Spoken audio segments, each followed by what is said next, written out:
जय बोलो 2400 भगवान की जय।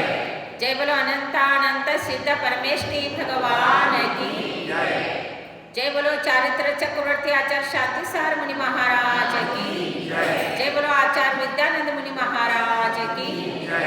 जय बोलो धीर सेन मुनि महाराज की जय। जय बोलो आरिका श्रुतमती माता जी की जय। जय बोलो आरिका भरतमती माता जी की जय।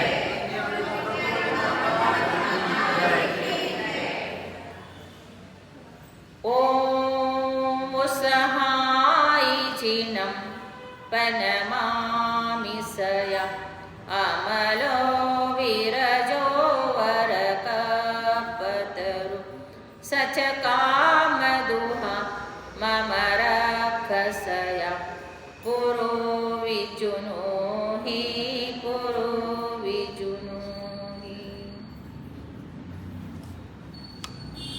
महानुभाव, आज का जो हमारा भावना है 13वां नंबर भावना प्रवचन भक्ति भावना है। प्रवचन भक्ति भावना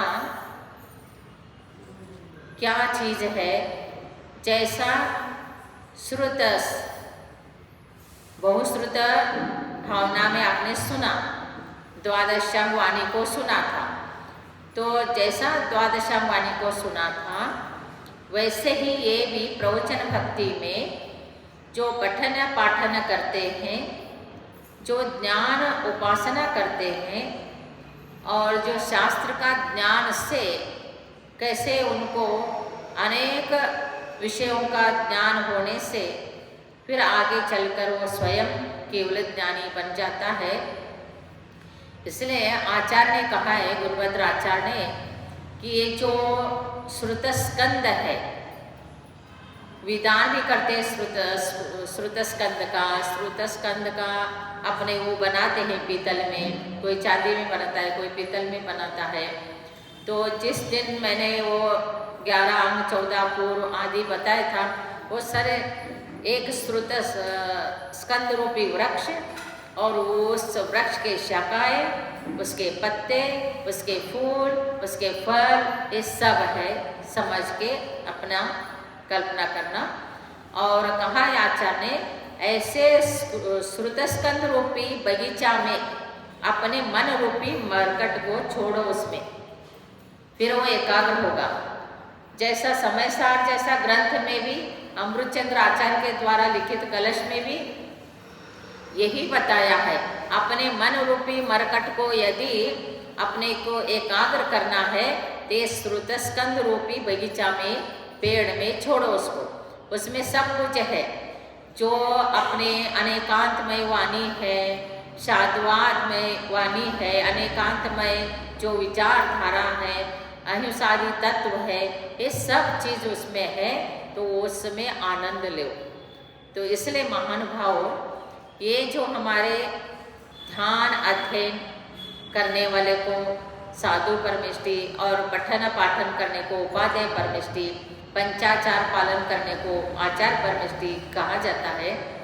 तो वैसे द्वादशांग वाणी का अध्ययन करना, द्वादशांग वाणी को क्या करना है? द्वादशांग वाणी को अपने अंदर ग्रहण करके दूसरे को पढ़ाना है। तो इस प्रकार से जो करेगा तो उनको क्या होता है कि बहुत विशेष क्षोभम होता है। कर्मों का क्या होता है? क्षोभम होता है। और कर्मों का, कौन से कर्मों का क्षोभम विशेष होता है? शास्त्र का अध्ययन करने से और श्रुतस्कंद का आराधना करने से और अत्यंत रुचि पूर्वक शास्त्र को सुनने से दर्शन मोहनी कर्म, जो मोहनी कर्म में दर्शन मोहनी कर्म है, उसका क्षोभम होता है। फिर वो क्या होता है? सम्यक दृष्टि बन जाता है। ऐसे अनेक शास्त्र में वर्णन आता है। तो एक बार पाटनी, जो पाटलिपुत्र है या पटना में एक चंद्रगुच्ची नाम का राजा था और उनकी पत्नी का नाम क्या था? चंद्रप्रभा। रानी, चंद्ररुचि राजा, चंद्रप्रभा रानी। तो इन दोनों का जो है ये दंपति जीवन सुंदर चल रहा था। इनको एक पुत्री हुई, उस पुत्री का नाम रखा था श्रुतशालिनी। उस पुत्री का नाम क्या रखा था? श्रुतशालिनी। फिर वो थोड़े बड़े होने के बाद आरिका के पास अध्ययन करते रहे, बहुत अध्ययन किया, पठन पाठन शास्त्र में पारंगत हो गई। एक दिन ऐसे ही एक चौकी लेके अपने घर में वो श्रुतस्कंद का नक्शा पूरा बनाया।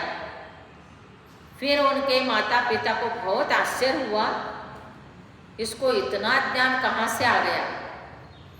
और जैसे ही आश्चर्यचकित हो गए थे, इतने में ही वहाँ पर एक चारित्र भूषण नामक अवधि ज्ञानी मुनिराज वहीं पर उद्यान में आए थे, पटना के नगर के बाहर। फिर वहाँ पर ये लोग चले गए और उन्होंने मुनिराज से पूछा कि मेरी बेटी इतना शास्त्र में पारंगत और ऐसे श्रुतस्कंद जो विद्वान का मंडल है ये सुंदर बनाया, इसको इतना ज्ञान कहाँ से हुआ। फिर वो मुनिराज अवधि ज्ञान से जानकर उन्होंने बताया, विदेह क्षेत्र में गुणभद्र जो राजा था और उनकी गुणवती नाम की ये इसकी जीव पत्नी गुणवती नाम की रानी थी। तो सीमंदर भगवान, जैसा हम लोग विदेह क्षेत्र के भगवान का नाम लेते हैं ना, सीमंदर युगमंदर, क्योंकि परमानेंट नाम है वो। भले आप मत समझ लें कि यहाँ पर जैसा हमारे भरत क्षेत्र में 24 तीर्थंकर एक हो गए तो फिर दूसरे के बाद तीसरे, फिर नेक्स्ट में दूसरे तीर्थंकरों का नाम अलग आता है। वहाँ पर ऐसे नहीं, जो सीमंदर मोक्ष गए तो दूसरे जो केवल ज्ञानी होगा वो भी सीमंदर ही उनका नाम रहेगा। जैसा भट्टारक का परंपरा है, भट्टारक का अर्थ होता है बुद्धिमान ज्ञानी मुनि महाराज को पहला भट्टारक कहते थे। भट्टा कलंक अकलंकाचार्य को, भट्टा सम्मत भद्राचार्य को, भट्टा का अर्थ जो आता है वो बहुत ज्ञान में, सब ये अंगों का ज्ञानों में बहुत होशियार होते, उनका नाम भट्टारक ऐसे होता है। फिर सीमंदारादी जो है वहाँ वही सेम नाम रहता है, केवली अलग अलग होते रहते हैं। तो वहाँ सीमंदर स्वामी के समोषण में जाके गुणवती ने सारे श्रुतस्कंद मंडल का जो विधान है उसको सुना था और उसका क्षोभम अभी भी है, वही ये जीव तुम्हारे पुत्री होके जन्मी है और श्रुतशालिनी तुमने उनका नाम भी रखा है। देखो, फिर जब उन्होंने ये कहा उसके बाद श्रुतशालिनी कुछ समय के बाद आरिका दीक्षा लेती है। आरिका दीक्षा लेके स्त्रीलिंग छेदन करके स्वर्ग में इंद्राणी बनती है, इंद्र बनती है और इंद्र के बाद यहाँ पर आके फिर विदेह क्षेत्र में ही फिर एक तीर्थंकर होके जन्म लेती है। देखो, तीर्थंकर कितने भाव में हो गए? सिर्फ तीसरे ही भाव में। कितना ज्ञान का उपासना आप अच्छा करोगे, विनय पूर्वक करोगे, आदर पूर्वक करोगे, श्रद्धा भक्ति पूर्वक करोगे, उतना ही जल्दी क्या होता है? द्वादशांग अवगमः संसार विच्छिति किम कारणमस्ति, संसार को विच्छेद करने के लिए क्या कारण है? द्वादशांग अवगमः अर्थात द्वादशांग शास्त्र जो है। फिर आप बोलोगे पूरा के पूरा द्वादशांग पे ही अध्ययन करना है। हमारे आचार्य ने बताया है कि उन्होंने कहा है, आत्ममीमांसा में भी बताया है कि जो भगवान की वाणी है जितना भी है वो द्वादशांग वाणी का ही अंश है। जैसा एक समुद्र का जल हो या गंगा नदी का जल हो, एक घड़ा में भरेंगे तो क्या बोलेंगे? गंगा जल ही बोलेंगे। एक ग्लास में लोगे तो भी क्या बोलेंगे? गंगा जल ही बोलेंगे। एक बूंद में होगा तो उसको क्या बोलोगे? गंगा जल ही बोलोगे। वैसा ही द्वादशांग वाणी में से कुछ ही अंश भी रहे तो भी वो द्वादशांग वाणी ही है, भगवान की वाणी है, तीर्थंकर की वाणी ही है। इसलिए अपने को ये शास्त्र को पढ़ने के लिए, देखने के लिए, सुनने के लिए मिल रहा है, ये समझ लेना हमारा अहो भाग्य है, समझ लेना। उसको क्या समझना, हमारा बहुत पुण्य का उदय समझ लेना, क्योंकि आगे चलकर ये भी सुनने को नहीं मिलेगा। बताने वाले मिलना कठिन है और सुनने वाला कठिन है। पहला जितना 40 साल पहला, 50 साल पहला चारित्र चक्रवर्ती शांति सार महाराज के टाइम में जो सुनना श्रावकों के रुचि थे, आजकल कहाँ है? आजकल तो ज़्यादा रुचि कहाँ है? पिकनिक में जाने का रुचि है, सब घूमने के लिए जाना है। और जहाँ पर मनोरंजन होता है और जहाँ पर सारे पिकनिक मनाया जाता है, उस क्षेत्र में तो जरूर जाएंगे, और जहाँ पर ऐसे है ही नहीं वहाँ जाएंगे नहीं। तो ऐसे श्रावक श्राविका हो गए, तो द्वादशांग वाणी को सुनाने वाले भी नहीं, सुनने वाले भी नहीं, तो फिर क्या होगा धर्म का। इसलिए अपने को रुचि पूर्वक भगवान की वाणी सुनना चाहिए, स्वाध्याय करना चाहिए।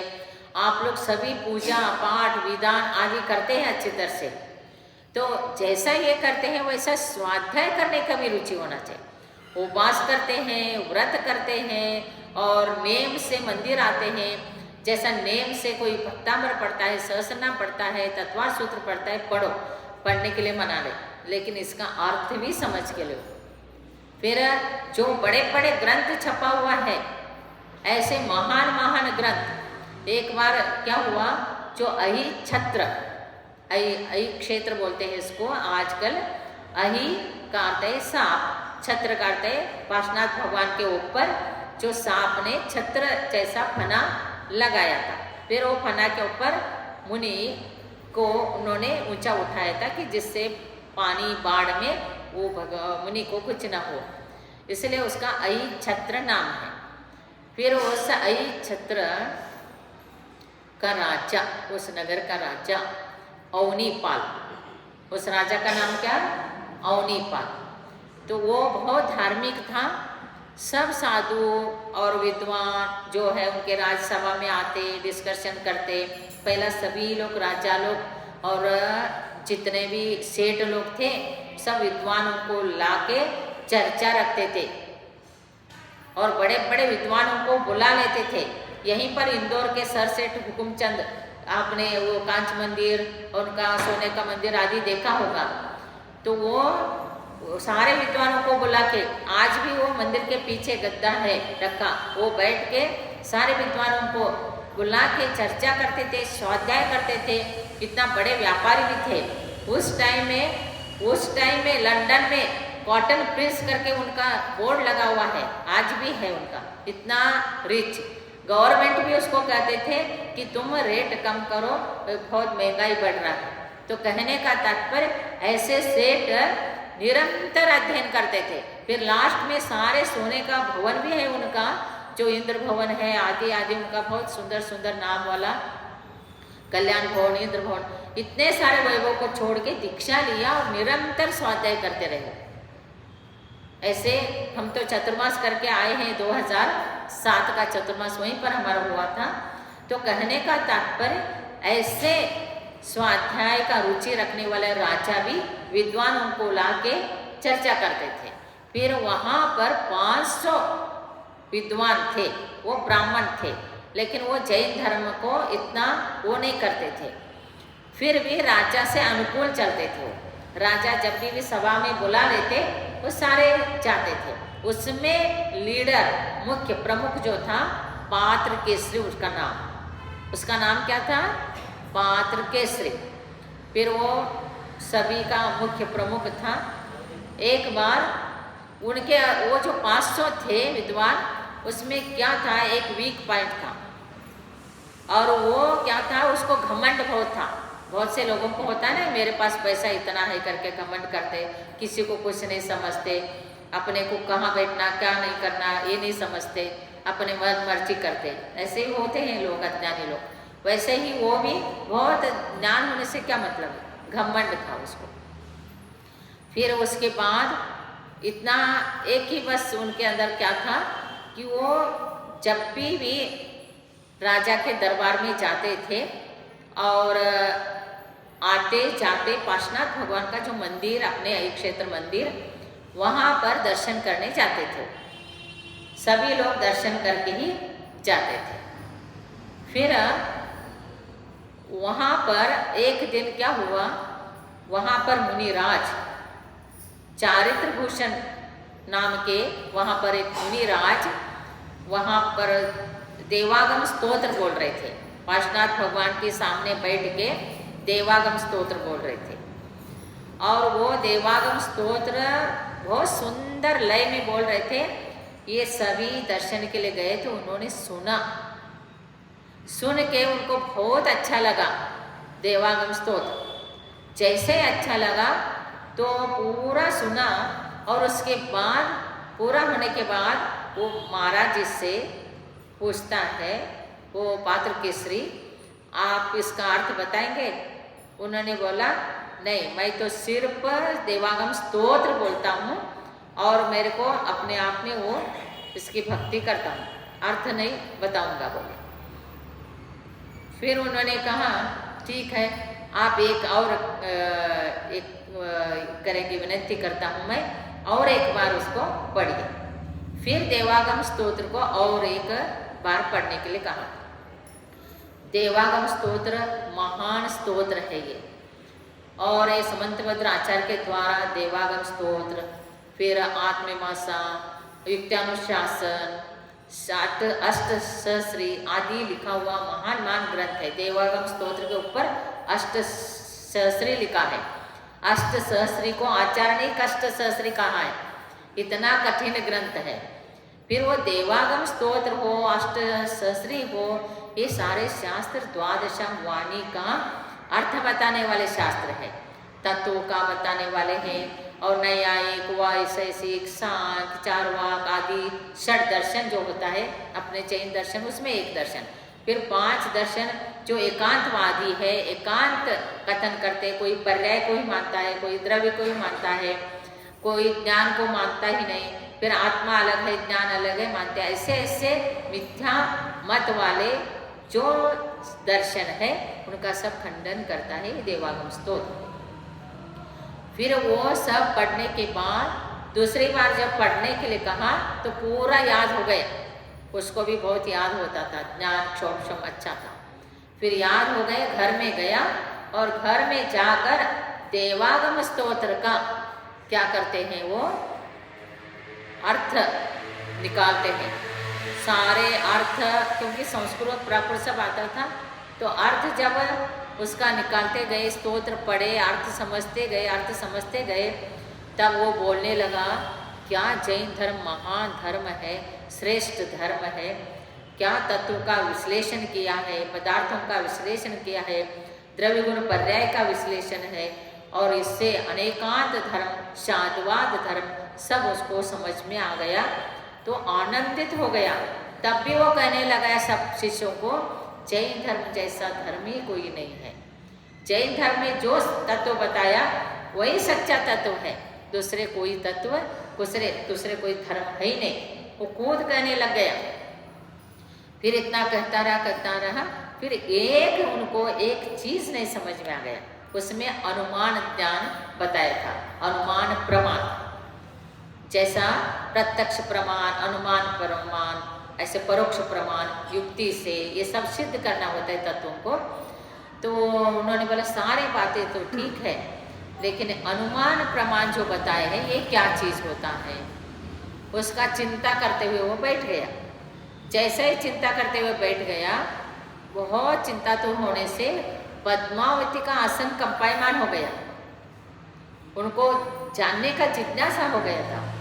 और पद्मावती देवी भी कैसे होते, अवधिज्ञानी होते हैं, उनको मालूम रहता है कौन मिथ्या दृष्टि है, कौन सम्यक दृष्टि है, कौन जिनेंद्र प्रभु की भक्ति करते हैं, और जिनेंद्र प्रभु की भक्ति के साथ श्रद्धा रख के हमारा विनय आदर करते हैं, सत्कार करते हैं, या जिनेंद्र प्रभु की भक्ति करते हैं लेकिन देवियों का अनादर करते, अविनय करते, तो उनको मालूम है जो भगवान की भक्ति भी करे लेकिन देवी देवताओं का यदि निंदा करता है तो वो मिथ्या दृष्टि है, और मिथ्या दृष्टि के पास वो किसी भी प्रकार से वो उनका कोई विघ्न आ जाए, परेशानी हो, उपसर्ग हो, दूर करने के लिए जाते ही नहीं, मिथ्या दृष्टि के पास वो जाते ही नहीं, क्योंकि वो स्वयं सम्यक दृष्टि है और स्वयं समोशन में जाते हैं, भगवान की वाणी सुनते हैं और सब जिनेंद्र प्रभु की भक्ति जो करता है और उनका जो आदर करता है उनको मालूम है कि विनय करता है। तो फिर उनके स्वप्न में जाकर उन्होंने कहा आप चिंता मत करो, आपका शंका का समाधान जो है प्रातःकाल आप जिन मंदिर पार्श्वनाथ मंदिर में आप जाते हैं तो फना के ऊपर लिखा हुआ एक श्लोक मिलेगा, उस श्लोक से आपका शंका समाधान हो जाएगा, ऐसे बताए। फिर उनको खुशी हो गई, आनंद हो गया, अच्छा लगा उनको। फिर जैसा ही प्रातः काल हुआ तो वहाँ पर जाते हैं, वो पढ़ लिया, भगवान का दर्शन करके उसको पढ़ लिया। अन्यथानुपपत्ति यत्र तत्र त्रयेन किम, नान्यथानुपपत्ति यत्र तत्र त्रयेन किम, ये श्लोक लिखा हुआ था वहाँ पर। फिर इसका अर्थ तो तुमको समझ में ही नहीं आया।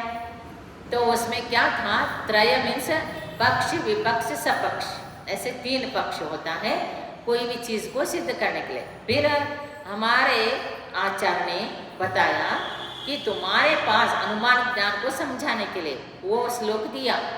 अनुमान ज्ञान का अर्थ क्या है तुमको पहला समझना होगा। अनुमान प्रमाण जिसको कहते हैं, अनुमान ज्ञान किसको कहते हैं। जैसा समझो कोई एक स्त्री पानी भर के लेके आ रही है, तो पानी का घड़ा जहाँ से आ रहा है, विहार करते जा रहे हैं जंगल में से आदि कहीं भी, तो आप समझ लेंगे या तो सरोवर है या तो कुआं है, पक्का होगा। तो अनुमान ज्ञान उसको कहते हैं। धुआं कहीं से निकल रहा है तो अनुमान ज्ञान यहाँ पर अग्नि है। जहाँ जहाँ धुआं है वहाँ वहाँ अग्नि है, लेकिन जहाँ जहाँ अग्नि है वहाँ धुआं होगा भी नहीं भी होगा, ऐसे होता है। अग्नि बिना धुआं के भी, जैसा 16 स्वप्न में बिना धुआं के अग्नि देखे तो शुभ होता है, तो ऐसे अग्नि जहाँ है वहाँ धुआं हो भी सकता है, नहीं भी हो सकता है, लेकिन जहाँ धुआं है वहाँ अग्नि होगा ही होगा। ये अनुमान ज्ञान होता है। फिर एक पक्ष सिद्ध होता है तो एक पक्ष नहीं, इसलिए उन्होंने कहा पक्ष सपक्ष विपक्ष ये कोई आवश्यकता नहीं है। जहाँ पर साध्य नहीं है वहाँ साधन का कोई मतलब ही नहीं। जहाँ साध्य है अर्थात कार्य की सिद्धि हो गई तो वहाँ पर नहीं हुई है तो कोई कारण ही नहीं है वहाँ पर, और जहाँ पर कार्य की सिद्धि है तो वहाँ पर जरूर कारण होगा ही होगा। फिर ऐसे जैसा उन्होंने कहा कि उदाहरणार्थ कहा कि जैसा रोहिणी का कल नक्षत्र का उदय आने वाला है, रोहिणी नक्षत्र का उदय कल होगा। वो अनुमान क्या लगाया, क्योंकि आज कृतिका नक्षत्र चल रहा है, कृतिका नक्षत्र है तो कृतिका के बाद रोहिणी आएगा। तो ये प्रमाण कैसे हो गया, ये ठीक प्रमाण है क्योंकि ये योग्य प्रमाण है। कृतिका के बाद रोहिणी ही नक्षत्र आता है, ये अनुमान प्रमाण सही है कि नहीं। फिर तुम्हारा क्या पक्ष विपक्ष की मतलब ही नहीं है। फिर दूसरे बताया तुम ऐसे भी नहीं अनुमान लगा सकते हैं कि वो उदाहरण दिया कि एक मैत्रिणी, एक स्त्री का नाम लेके मैत्रिणी वो काली है तो वो काली होने से उसका बेटा काला ही होगा, ऐसे नहीं। कोई कहता है कि वो मैत्रिणी काली है इसलिए उसका पुत्र जो होगा वो काला ही होगा, वो गर्भवती है तो समझ लो। फिर वो बोले कि ये काली है तो इसका पुत्र जो है काला ही होगा, ये अनुमान सही नहीं है। क्योंकि वो सही है क्या, नहीं है, क्योंकि वो काली भी पत्नी होती है, काली भी स्त्री होती है तो पुत्र कितना सुंदर होता है, और वो सुंदर रहती है, कोई पुत्र काला भी होता है, तो कौन किस प्रकार होगा ये अनुमान सही नहीं है। इसलिए बोला यहाँ पर भी तुम्हारे पक्ष का रखना भी कोई मतलब ही नहीं है। तो इसलिए कहने का तात्पर्य जब उनको ये सारे बातें समझ में आ गए तब उन्होंने सोचा कि ये महान शास्त्र देवागम स्तोत्र, इसमें सब द्वादशांग वाणी भरा हुआ है, और आचार्य ने कितना सुंदर तरह से सब एकांतवादी को खंडन किया है। क्योंकि एकांतवादी में बहुत से लोग ऐसे होते हैं, आत्मा क्षण क्षण में नाश होता है। बुद्ध लोगों का क्या सिद्धांत है, बौद्ध का मत यही है कि आत्मा क्षण क्षण में। वो द्रव्य को मानते नहीं, गुण को मानते नहीं, वो पर्याय को मानते। पर्याय क्षण क्षण में नाश होता है। फिर पर्याय क्षण क्षण में नाश हो तो हमारे आचार्य उनको पूछते, ये सब देवागम स्तोत्र, अष्टशती, आत्ममीमांसा, युक्तानुशासन, राजवार्तिक, श्लोक वार्तिक, ये सब ग्रंथ न्याय ग्रंथ है। द्रव्यानुग ग्रंथ है लेकिन न्याय ग्रंथ है। द्रव्य की सिद्धि करके दिया, गुण की सिद्धि करके दिया, पर्याय की सिद्धि करके दिया और जैन धर्म का सिद्धांत को सिद्ध करके दिया। ऐसे ग्रंथ है ये। इसलिए समंतभद्राचार्य, अकलंकाचार्य ये महान तार्किक आचार्य थे। उनके अंदर ऐसे ऐसे ज्ञान था, ऐसे ऐसे कोई भी मत वाले उनके सामने टिक नहीं सकते थे। कोई भी हो तो उनके सामने कोई एक भी टिक नहीं सकता था। इतना अच्छा अच्छा उदाहरण देके उन्होंने सिद्धांत को सिद्ध करके दिया।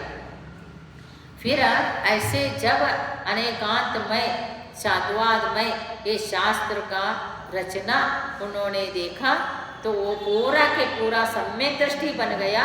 पूरा 500 के 500 जैन धर्म को अपनाए। देखो, और जैन धर्म को मिथ्या दृष्टि लोग और दूसरे ब्राह्मण जो अपने आप में मैं ज्ञानी कहते, वो लोग भी जैन धर्म को सुन के जैन बनते, सम्यक दृष्टि बनते हैं। तो जैनों को क्यों नहीं सुनना चाहिए? जैनों को क्यों नहीं पढ़ना चाहिए? जैनों को मालूम ही नहीं, कितने आचार्यों का नाम भी मालूम नहीं, कितने शास्त्रों का नाम भी मालूम नहीं, कौन कहाँ पर लिखा है, किस शास्त्र में क्या है ये भी मालूम नहीं। ये समय सार, प्रवचन सार, पश्चास्तिकाय, ये सब न्याय ग्रंथ है। द्रव्यानुग में न्याय को बताता है, सब सिद्ध करके देता है। तो हमारे आचार्य ने बोला तुम क्षण क्षण में आत्मा नाश होता है बोलते हैं, तो बताओ इस टाइम में किसी ने कर्ज दे दिया तुमको और लेने वाला और देने वाला उस टाइम में है ही नहीं, फिर क्यों कर्ज लेते हैं उनसे? और तुमने इस टाइम में उसका क्या है पर्याय? तो जो पुण्य करता है वो भोगता अलग ही है। आज इधर पुण्य किया और वो पुण्य जो किया ने वो नहीं भोगता है, दूसरे भोगता है इसे। तो हमारे जैन धर्म कहता है अनेकांत में ये चीज कैसे सिद्ध होता है? मनुष्य पर्याय में तुमने पुण्यार्जन किया, उसका फल देवगति में भोगा। लेकिन आत्मा तो वही है जो मनुष्य पर्याय में सुन रहे हैं सब लोग। न्याय ग्रंथ है, न्याय शास्त्र चल रहा है, तुमको भी ध्यान से सुनना होगा और समझना होगा। सिर्फ तुम लोग कथा में नहीं बैठने का। क्यों? जैसा पापड़ खाने के पेट नहीं भरता है पापड़ से, आचार से पापड़ से पेट भरता है। आचार पापड़ तो बहुत अच्छा लगता है खाने में, लेकिन उससे पेट भरता है क्या बताओ? तो सिर्फ कथा से मतलब नहीं, सिद्धांत से मतलब है। सिद्धांत को भी सुनना चाहिए, तत्व को भी सुनना चाहिए। और जो सिद्धांत को नहीं सुनता है, तत्व को नहीं सुनता है, फिर उसके पास सॉलिड नॉलेज होगा ही नहीं, ठोस नॉलेज रहेगा ही नहीं। तो दृष्टांत के माध्यम से तत्व को समझाया जाता है। लेकिन कोई एक दृष्टांत है तो उसको सुन रहे ध्यान से और तत्व का कथन कर रहे हैं तो सो रहे हैं। तुम्हारे को नहीं बोल रहे, मैं जनरल बता रहे। तो ऐसे नहीं, या तो इधर ध्यान दे रहे उधर ध्यान दे रहे, इसमें भी कर्म का बंध होता है। क्योंकि आप भगवान की वाणी को समझो तो सही, क्या क्या दिया है, क्या क्या लिखा है, उसमें है क्या चीज। अष्ट सहस्री को कष्ट सहस्री क्यों कहा है? हर कोई पढ़ नहीं सकता है कर्णानुग को। गणितान योग शास्त्र है वो, कर्म कांड जैसा शास्त्र भी बहुत कठिन शास्त्र होता है, लेकिन उसको समझना और समझाना और उसके प्रति रुचि रखना, रुचिपूर्वक सुनना, ये भी पुण्य जीव भव्य जीव को ही होता है। जो पुण्यात्मा नहीं है तो वो उस तत्व को सुनता नहीं।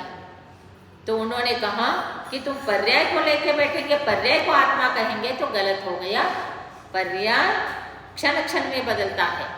जो ठीक 9 बजे जो हमारे पर्याय क्षण क्षण में नौकर वर्गनाएं आते हैं, शरीर के अनुकूल चले जाते, 6 पर्याप्त आते चले जाते, एक समय रहते चले जाते, लेकिन सेम परमाणु आ रहे जा रहे पता नहीं चलता। लेकिन आत्मा तो वही है। और जो मनुष्य पर का आत्मा है वही तो पुण्य करके, संयम धारण करके, त्याग आदि करके वो स्वर्ग में देव बना, वहाँ पुण्य भोग रहा है। लेकिन वो क्या बोलते, जिसने पुण्य किया है ना उसने नहीं भोगा, देव भोग रहा है। तो हमारे आचार्य बोलते पर्याय भले ही चेंज हो गया, लेकिन भोगने वाला आत्मा जो किया था वही भोग रहा है। यदि ऐसे सिद्धांत को नहीं मानोगे तो सब कुछ खत्म है, तुम्हारा धर्म ही खत्म है। क्योंकि आज जो तुम कर रहे तो कल क्या करोगे? फिर कल क्या करोगे? अभी खाना बना रहे हैं और खाना बनाने वाला नहीं है, और खाना कौन खाएगा? फिर जो कर्ज दे रहा है वो नहीं है तो लेगा कौन? तो ऐसे ही ये पर्याय को अकेले लेके चलना नहीं है। द्रव्य गुण पर्याय, पर्याय नाशवान है, पर्याय निरंतर बदलता रहता है, लेकिन द्रव्य कभी नहीं बदलता, गुण कभी नहीं बदलता। ये सारे सिद्धांत जब उनको समझ में आ गया पात्र केसरी को, तो पूरा जैन धर्म से समर्पित हो गया। महानुभावों, इसलिए हमारे समंतभद्र आचार्य, अकलंक आचार्य, कुंद आचार्य, इन्होंने जितना बौद्ध धर्मों का इधर प्रभाव था उसको सब खत्म करके जैन धर्म का ध्वजा लहराया। जैसा गांधी जी ने ब्रिटिशों को भगा के अपने तिरंगा झंडा लहराया, वैसे अपने आचार्यों ने भी ये बौद्ध आदि सांख्य आदि मतों का खंडन करके अपने जैन धर्म का ध्वजा लहराया है।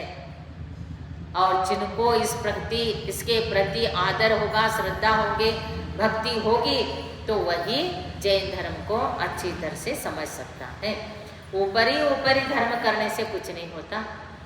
मंदिर आए, पूजा पाठ किया और चले, और बड़े बड़े स्तोत्र पढ़े, जोर जोर से पढ़े, किसी को समझ में नहीं आ रहा है, किसी को तकलीफ हो रहा है, ऐसे भी पढ़ के धर्म नहीं होता है।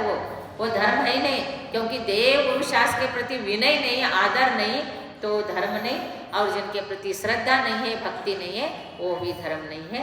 इसलिए समझ में आए न आए, लेकिन अंतःकरण से विनय तो करो, ज्ञानी का विनय करो, ज्ञान का विनय करो, पठन पाठन उपाध्याय परमेष्टि का विनय करो, आदर करो, ज्ञान करो।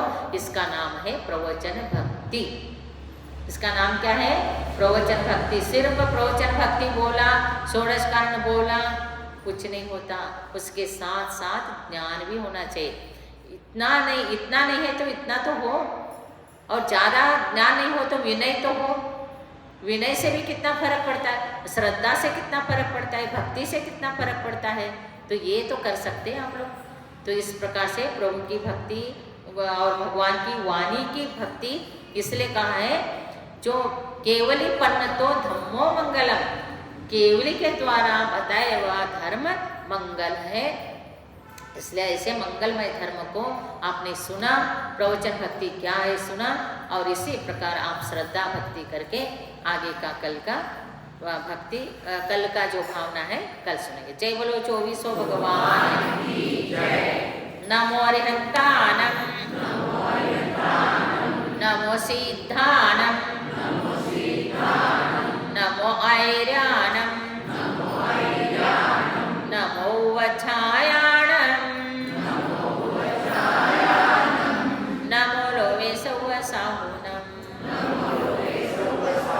जय बोलो बाहुबली भगवान की जय।